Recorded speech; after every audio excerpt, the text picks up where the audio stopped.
How's it going, everyone? It's time for another Black Ops 2 weapon guide, and today's featured weapon is the Remington R870 MCS, which is one of two pump action shotguns in the game, with this one being unlocked at level 4 right at the start, the other pump action shotgun being that KSG that I've reviewed fairly recently.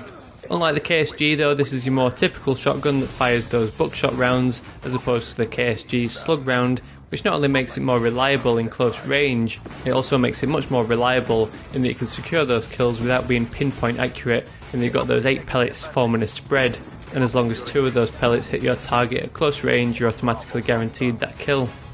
Obviously that KSG does have the upper hand at long range, but that's the trade-off you make between buckshot and slug rounds. So let's get started with this guide and take a look at some of the 870's general features. Compared to the KSG's 200 damage figure up close, the 50 damage figure for the Remington doesn't seem quite as exciting, but you've got to remember that this fires those buckshot rounds, not a slug round, which means this damage figure is spread across 8 pellets, which makes the total up close damage figure 400. With each pellet doing 50 damage, you only need 2 of those 8 pellets to land a hit on your target to secure that one-shot kill. The drawback to shotguns in Call of Duty though is that damage eventually drops off to nothing, meaning that your pellets magically disappear and no longer inflict a single point of damage. It's worth remembering in Black Ops, the spread of pellets differs between firing from the hip and aiming down sights. This means that when moving out to more medium range encounters, you really want to be aiming down sights to tighten up that spread of pellets to secure those one-shot kills, and in order to aim down sights we need a nice set of iron sights, and thankfully the iron sights for the Remington are pretty nice. So considering that half the time you will be firing from the hip, it's not a weapon that you really need to spend a point on an optic. But moving on, let's take a look at some more detailed stats of the Remington R870. This weapon only weighs in with an 8-round magazine tube, which is the lowest out of all the shotguns, but I don't actually find it much of a problem in game. 8 rounds is usually more than enough in any given situation, plus with it being a weapon that you reload one shell at a time, you can always take yourself out of the action for a second or two to top your magazine up. If you do find that you often run out of ammunition, you can always go with the extended magazine tube or extended clip attachment to boost that magazine up to 11 rounds. This is still pretty low when compared to the other shotguns, but being a high damage shotgun it doesn't really affect the weapon's performance. Being a pump action shotgun means the rate of fire is pretty slow at 80 rounds per minute, that's even a little bit slower than the KSG, but still with it being such a high damage weapon up close, it gives you just enough time to blaze the enemy down. Reload time is a touch faster than the KSG at 0.52 seconds, that's a tenth of a second faster on a per shell basis.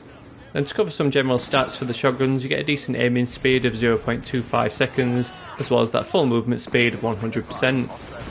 So the actual weapon model of the Remington in game is kitted up with all kinds of cool attachments. Starting from the front and working back, we've got that door breaching muzzle brake with those little teeth that allows the operator to jam it into that door frame and blow off the hinges or locks. Then we've got that custom 4-star with integrated tactical light.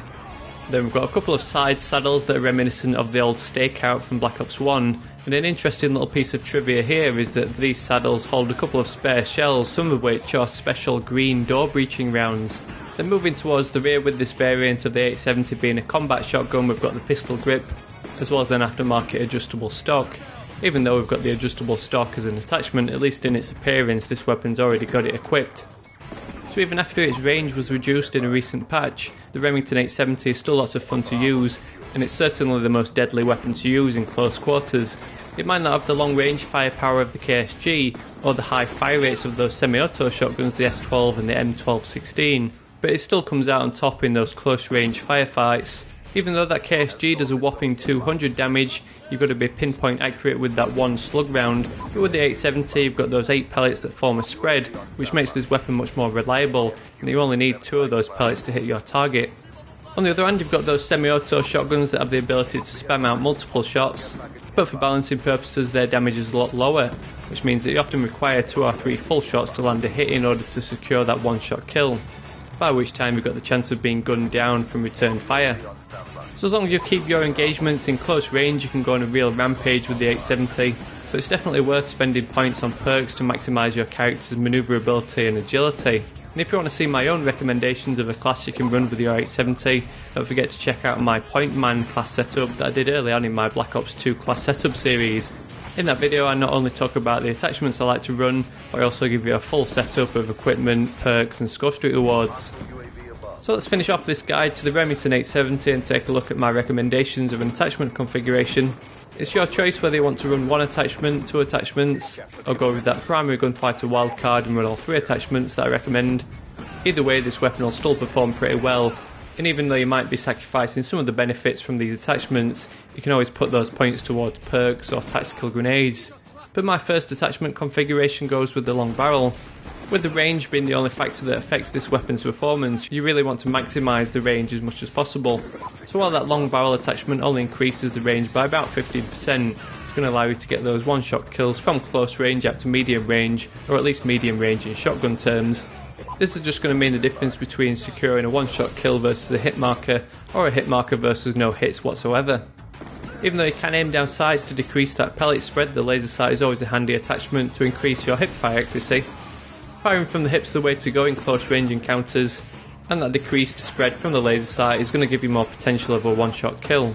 This means you're going to still be able to get those hipfire kills even out to medium range, with the overall cone of shots being much tighter. It's always worth aiming down sights when you get into those medium to long range encounters, so this is where the quick draw handle comes in to shave a few milliseconds off the aiming speed and avoid those situations where you gun down before being able to open fire. All three attachments using that primary gunfighter wildcard does make this weapon extremely deadly, but you've got to remember that you will be sacrificing points that you would otherwise put towards perks and tactical grenades. So with that final attachment being really worth 2 points, since you need that primary gunfighter wildcard, I'd potentially just run this weapon with the long barrel and the laser sight. But let me know your preferred configuration for the Remington 870 down in the comments. As always, if you enjoyed my video, learned anything new, or if you're just a fan of this weapon, I'd really love a thumbs up down below just to help spread the word and share the video with your friends. Don't forget to come and say hello on Twitter and Facebook, links to both profiles are down in the description. Otherwise, thanks for watching, and I'll catch you all later.